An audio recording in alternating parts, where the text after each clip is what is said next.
네, 여러분, 저 평론가 조우석입니다. 여러분 기억하실 겁니다. 지난 6월입니다. 그게 벌써. 그때 전광환 목사께서 문재인을 이적죄, 여적죄, 국가반역죄로 걸어서 처단해야 된다고 하는 내용의 5단 통광고를 조선일보를 통해서 내보냈더랬습니다. 그건 감방에 반드시 보내자는 이 방송 시리즈의 출발점이 그때였습니다. 그때 문재인에 걸려있는 죄목이 무려 20하고도 4개였습니다. 서해 공무원, 월북 조작 사건, 탈원전 사건 이런 게 모두 합해서 24개나 됐습니다. 자, 그때 나갔던 5단 통광고를 보시겠습니다. 자, 정말 끔찍합니다. 집권 5년 동안에 문재인은 대통령의 임무를 수행한다는 명목 아래 국가 파괴 방송을 해왔더랬습니다. 그래서 저는 그 하나하나 죄목을 짚어내는 방송을 지금껏 진행을 하고 있습니다. 앞으로 한 달 이상 좀 걸릴 것 같습니다. 오늘은 문재인 간첩이 신영복, 통역당 신영복을 가장 한국에 존경하는 사상가다라고 말했던 그 대목을 짚어보도록 하겠습니다. 실은 그거는 제가 좀 아껴둔 아이템입니다. 왜 여러분 그런 거 아니십니까? 음식을 먹을 때 가장 맛있어 보이는 거는 나중에 저쪽에 옆에다 잘 놨다가 나중에 음미해서 먹는 거, 바로 그 격입니다. 신영복을 존경하는 사상가라고 얘기한 거 이거야말로 한번 예전하게 다루고 싶었지만 타이밍을 보면서 조금씩 제가 미뤄왔습니다. 오늘은 어쨌거나 그걸 제대로 분석해서 왜 문재인 그자가 정치적 도착증 환자였다고 하는 걸 밝히도록 하겠습니다. 문재인은 어떤 종류의 정신병자냐?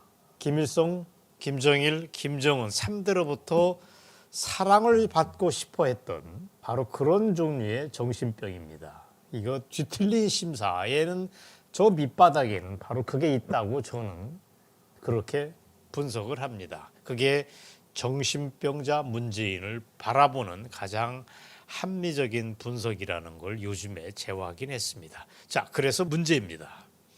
도대체 김일성으로부터 대한민국을 지켜야 될 군 통수권자 문재인이가 저쪽과 한 편을 먹은 것입니다. 그리고 한 편 먹었다는 걸 떠나서 저쪽 악마, 김일성이라고 하는 악마를 짝사랑했다는 것 자체가 도대체 말이 안 됩니다. 어불성설입니다. 그러고 보니까 평창올림픽 때 존경하는 신영복 선생 어쩌고를 떠든 거는 그거는 신호탄이었습니다.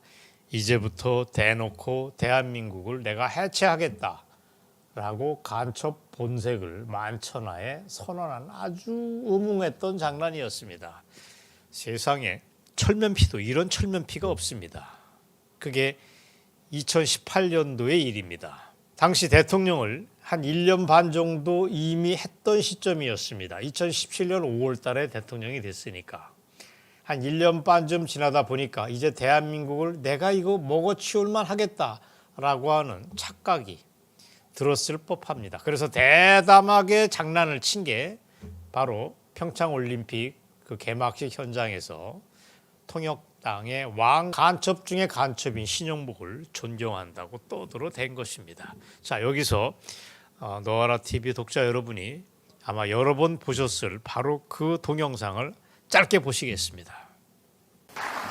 제가 존경하는 한국의 사상가 신영복 선생은 제가 존경하는 한국의 사상가 신영복 선생은 제가 존경하는 한국의 사상가 신영복 선생은 겨울철 옆 사람의 체온으로 추위를 이겨나가는 것을 정겹게 일컬어서 원시적 우정이라고 했습니다. 오늘 세계 각지에서 모인 우리들의 우정이 강원도의 추위 속에서 더욱 굳건해지리라 믿습니다. 자, 여러분 어쨌거나 이게 흥미롭습니다. 지금 다시 제가 훑어보니까 앞뒤 맥락을 보니까 이런 겁니다. 짧은 언급으로 스치고 지나갑니다. 신영복을 길게 언급했다가는 대한민국 사람들로부터 몰매를 맞을 것 같으니까 아주 짧게 스치고 지나갑니다. 그래서 평양의 겨울철 날씨를 언급하다가 신영복을 뚱딴지처럼 쑥 끌어들이고 한국에 존경하는 사상가라고 언급한 게 전부입니다. 이게 아주 흥미롭습니다. 문재인 그자도 그 발언을 할 때 이게 얼마나 아주 큰일 날 발언인가를 알았습니다. 분명 대한민국의 국가보안법으로부터 간첩으로 판명된 그자를 존경한다고 얘기하는 게 얼마나 위험하고 이게 두려운 결과를 가지고 올 수 있다는 걸 감지를 하고서 그야말로 짧게 치고 빠지는 걸로 그칩니다. 어쩌면 문재인은 이건 내가 뭐 장난을 쳐보니 국민들의 저항은 그렇게 크지 않겠다라고 계산도 했을 것입니다. 그냥 우연히 나온 발언이 아니라 앞뒤를 재고서 자기의 신앙 고백을 한 것입니다. 김일성에 대한 신앙 고백을 짧게 스치고 지나간 것입니다. 그리고 그거를 그 순간에 해치우면서 자기 나름대로 자부심을 느꼈을 수도 있습니다. 내가 드디어 해냈다. 이런 자부심 같은 거를 문재인이가 느꼈다고 저는 봅니다. 그리고 그걸 기점으로 해서 문재인 그자는 대놓고 간첩 발언을 시작하게 됩니다. 그래서 신영복 존경 발언이 아주 의미 있는 분기점이 됩니다. 일테면 그 이듬해인 3월, 즉 3월 1절, 3.1절 축사에서 그는 한 걸음 더 나갑니다. 여러분 기억하실 겁니다. 앞으로는 빨갱이란 말을 쓰지도 부르지도 말자고 하는 황당한 주민을 국민들에게 합니다. 왜? 빨갱이란 말 자체가 친일파들이 민족주의자나 사상범에 대해서 마구잡이로 딱지를 붙였다. 그렇다는 황당한 헛소리, 말도 아닌 논리를 들이대면서 친일파라는 딱지를 앞으로 그런 말을 쓰지도 말자고 떠듭니다. 자, 이때 문재인의 발언의 동영상을 여러분과 함께 짧게 보시겠습니다. 일제는 독립군을 비적으로 독립운동가를 사상범으로 몰아 탄압했습니다. 여기서 빨갱이라는 말도 생겨났습니다. 사상범과 빨갱이는 진짜 공산주의에게만 적용되지 않았습니다. 민족주의자에서 아나키스트까지 모든 독립운동가를 낙인 찍는 말이었습니다. 자, 여러분이 문재인의 동영상 발언을 보셨습니다. 나는 공산주의자 확신범인데 어디다 대고 빨갱이란 말을 하느냐. 함부로 떠들지 말라. 입 닥치라. 라고 하는 으름장을 국민들 앞에서 문재인이가 한 것입니다. 새삼 밝히지만 빨갱이란 얘기는 일제잔재와 전혀 무관합니다. 일제시대는 그런 말 자체가 없었습니다. 그럼 한국 사회에 빨갱이란 말이 언제 등장했냐? 6.25 전쟁 4년 앞에 정확하게 1946년 대구 10월 폭동 때 그렇게 남로당 애들이 난리를 칠 때 빨갱이란 말이 사람들한테 유포되기 시작했다고 하는 게 제가 아는 현대사의 진실입니다. 근데 문재인은 그런 사실을 미처 모르거나 아니면 알고도 장난을 치기 위해서 일제시대에 만들어졌다. 그렇게 얘기하는 사람들이 친일파가 그렇게 얘기한다면서 나는 빨갱이 공산주의자이지만 나한테 그런 얘기 하지 말라. 나는 민족주의자다. 뭐 이런 식의 코스프레를 한 것입니다. 사실 문재인이가 그런 식의 망발을 한 게 어디 한두 개입니까? 북한에서 장관급에 해당되는 직책을 받았던 김원봉이를 국군의 뿌리라고 떠들어댄 것도 그 이후의 일인데 정말 싸가지 없는 반역 행위의 다름 아니었습니다. 그러다가 21년에는 급기야 조소왕까지를 언급합니다. 이 조소왕 언급한 것도 이게 시간이 없어서 짧게 지나가지만 아주 문재인의 머릿속을 분석하기에 흥미로운 대목입니다. 조소왕은 사회주의자였습니다. 공산주의자라고 분류하기는 애매한 사회주의자입니다. 즉 빨갛다라고 보기보다는 분홍빛이라고 보면 됩니다. 불구죽죽했다고 보시면 됩니다. 그런 그는 삼균주의를 선포한 사람으로 유명합니다. 그리고 대한민국 건국을 인정했던 사람이기도 합니다. 하지만 이 사람은 납북인지 월북인지 판단하기 어려운 애매한 방식으로 북한에 넘어가서 만년의 활동을 합니다. 그리고 북한에 가서도 김일성으로부터 존경하는 선생님으로 불리면서 활동을 했고 그 조소왕이는 김일성으로부터 조국통일상이라는 것까지 탑니다. 문재인은 그것까지를 파악을 한 것으로 보입니다. 그래서 아마도 자신의 미래를 조소왕과 일치시켰다고 저는 봅니다. 자기도 조소왕처럼 사회주의, 공산주의 애매하게 걸쳐 있고 종북 활동을 하고 그걸로 북한에서 상도 타고 통일에 기여했다고 하는 평가도 듣고 싶고 뭐 이런 게 바로 정신병자 문재인의 머릿속이라고 보시면 됩니다. 그래서 신용보기를 언급했고 조소왕이를 언급했고 김원봉이를 국군의 뿌리라고 감히 얘기하고 이기뿐입니까? 아닙니다. 그 유명한 종북 작곡가 윤희상을 그렇게 사랑했던 것도 문재인의 정신병력에서 가능했던 것입니다. 이제는 우리가 문재인을 정신병자 문재인이라고 규정을 하고 들어가야 됩니다. 윤희상에 대한 얘기를 짧게 말씀드리겠지만 윤희상은 김일성과의 나이 차이가 불과 5살에 불과합니다. 윤희상은 1917년생입니다. 박정희 대통령하고 동갑입니다. 김일성이는 1912년생. 나이 차이가 뭐 거의 친구라고 해도 될 만한 그런 나이입니다. 원래 조선시대는 10살을 넘어가지 않으면 친구로 통상적인 교류를 했다고 알고 있습니다. 오히려 현대 들어서 장유 유서가 더 강화됐고 딱딱해지고 엄격해졌다고 보시면 됩니다. 그런데 5살 연상밖에 안 되는 김일성이가 그런 연하에 5살 연하인 윤희상을 보고 민족의 재간둥이라고 머리를 쓰다듬는 식의 발언을 거푸합니다. 자, 이게 5살이고 친구라고 해도 될 법한 그런 사이인데 김일성은 윤희상에 대해서 민족의 재간둥이라고 머리를 쓰다듬어 줍니다. 그 말을 듣고 윤희상이라는 얼간이는 희낙낙 그저 좋아합니다. 요즘 젊은 사람들의 말대로 희한한 바퀴벌레 한 쌍이 따로 없습니다. 그래서 우리가 물어봐야 됩니다. 왜 문재인은 조소왕, 김원봉을 찬양을 하고 윤희상을 그렇게 열렬히 사랑하고 신용보기를 존경하는 사상가라고 떠들어댔을까? 이제는 답이 보일 법도 합니다. 간단합니다. 아까 말씀드린 대로 김일성은 물론이고 그의 김일성의 손자 녀석인 김정으로부터 사랑받고 귀여움받고 싶은 게 문재인의 멘탈이라고 보시면 됩니다. 문재인은 공산주의자, 그것도 모태 공산주의자일 가능성이 매우 높습니다. 문용영, 그의 애비 문용영에 관한 얘기는 다음에 제가 말씀드리겠지만 아비 자식이 대를 이어서 김일성의 영혼을 팔아버린 인간이라고 보시면 됩니다. 그걸 넘어서 아예 김일성의 품 안에서 보호를 받고 싶은 정치적 어린아이였다라고 보시면 됩니다. 자, 여러분, 이게 허튼 소리가 아닙니다. 이건 저만의 분석이기도 하지만 여러분이 육안으로 두 눈으로 확인할 수도 있습니다.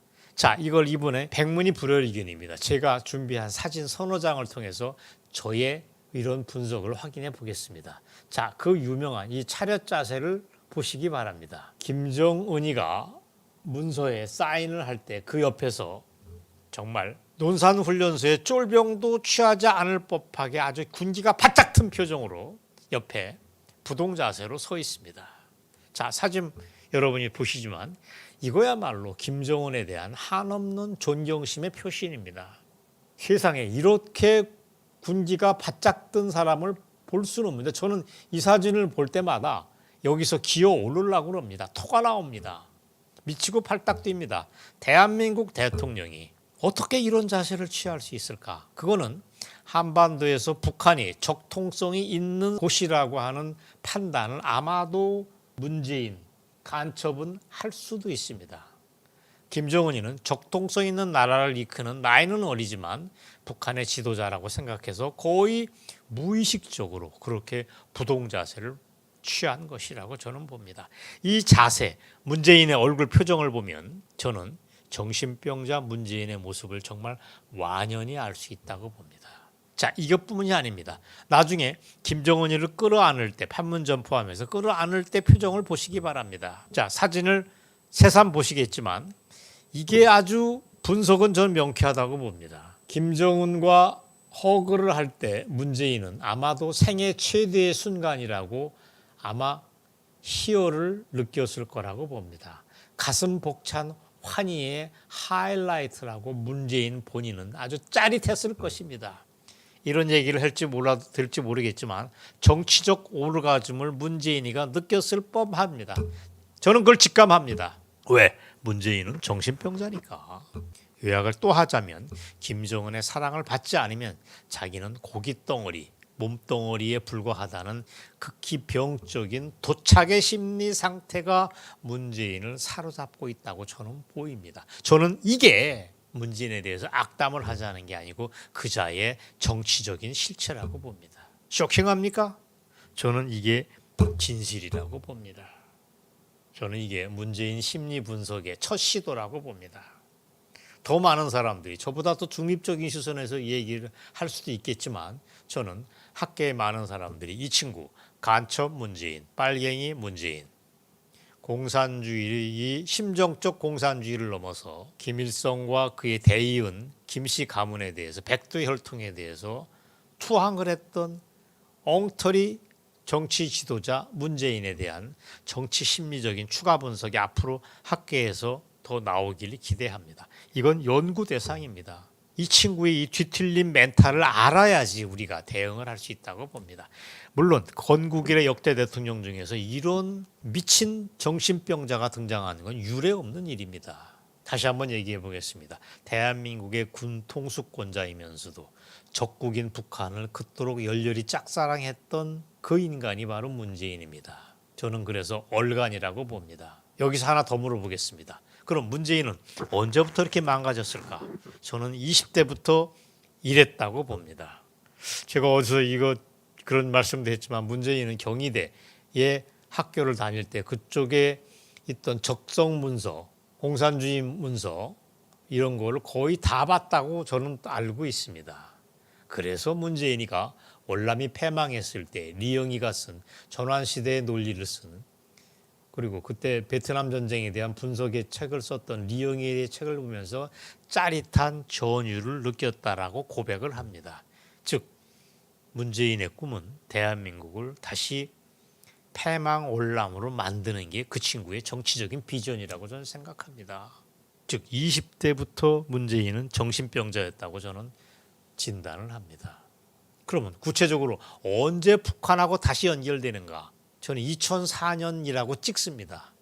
그때 금강산에서 문재인이가 민정수석 시절에 나이를 속여먹고 이산가족 상봉을 하면서 자신의 친엄마로 추정되는 강병옥이를 만납니다. 자, 준비된 사진 두 개를 보시겠습니다. 하나는 문재인과 그의 식구들이 북한에 있는 친모로 추정되는 강병옥과 건배를 하는 사진입니다. 두 번째 사진을 보시면 가운데 강병옥이라고 친모로 얘기되는 강병옥이라는 여자가 있고 그 오른쪽에 문재인이가 있고 사람들이 흔히 알고 있는 문재인의 친엄마라고 착각하고 있는 강한옥이 맨 왼쪽에 있습니다. 가운데 있는 강병옥과 오른쪽에 있는 문재인은 폭주걸이 빠져나온 걸 보십시오. 완벽하게 이건 누가 빼도 막을 수도 못하는 모자지간입니다. 어쨌든 이때 2004년도에 이산가족 상봉을 거치면서 문재인은 북한에 그때 결정적으로 또 한번 포섭이 되고 그때부터 종북주의자로 또 한번 픽스가 된다고 저는 봅니다. 자, 이 얘기는 다음에 또 말씀드리겠습니다. 자, 오늘 방송을 요약하면 이렇습니다. 문재인 그는 그냥 정신병자로 남아 있어도 되는데 그는 김국성이 얘기대로 북한의 낙점을 받아서 대통령직까지 오릅니다. 그렇게 마음껏 대한민국을 휘젓고 파괴를 했습니다. 그래서 평창올림픽 개막식 때 존경하는 신용복이라는 얘기를 스쳐가듯 자기의 속마음을 고백을 했던 것입니다. 이런 문재인을 우리가 어떻게 그냥 둘 수 있는지 저는 정말 자다가도 벌떡 일어설 지경입니다. 말도 아닙니다. 자, 여기서 하나 더 물어보겠습니다. 그런 문재인은 자기 자신을 어떻게 규정했을까? 전 이것도 궁금합니다. 문재인 스스로가 나는 간첩이고 정신병자임을 인정했을까요? 저는 그렇게 아니라고 봅니다. 거꾸로 문재인은 자기는 그런 간첩 행위를 고도의 정치적인 행위라고 판단했을 가능성이 매우 높습니다. 그리고 자기가 하는 짓거리는 통일과 평화를 위한 희생적 노력이라고 포장을 애써 했을 것입니다. 그러면서 저 밑바닥에는 적통성을 가진 북한에 대한 한반도에서 유일한 적동성을 가진 북한에 대한 정정당당한 존경심이라고 자부심을 가졌을 것입니다. 그래서 저는 문재인을 종북주의자, 간첩 확신범이라고 봅니다. 놀랍습니까? 문재인은 대한민국 정치인으로서 열심히 잘 하려고 했는데 잘 안 됐다고 보십니까? 저는 그건 말도 안 되는 소리라고 봅니다. 문재인은 간첩으로서 활동을 했고 간첩으로서 대통령직을 마감했습니다. 그리고 그 친구의 멘탈리티는 거대한 정신병에 휩싸인 우리로서는 국가보안법으로 걸 수밖에 없는 이적죄, 여적죄, 국가반역죄로 걸 수밖에 없는 정치적인 악마라고 저는 봅니다. 무시무시한 얘기입니다. 저는 문재인이가 평론가 조구석의 분석이 잘못됐다고 이의 제기를 하기를 원합니다. 자, 그럼 다음번 방송에서는 문재인이가 존경한다고 얘기했던 그 간첩악 신용보기가 누구인가를 마저 살펴보도록 하겠습니다. 여러분 오늘 준비한 방송 여기까지입니다. 경청해 주셔서 감사합니다.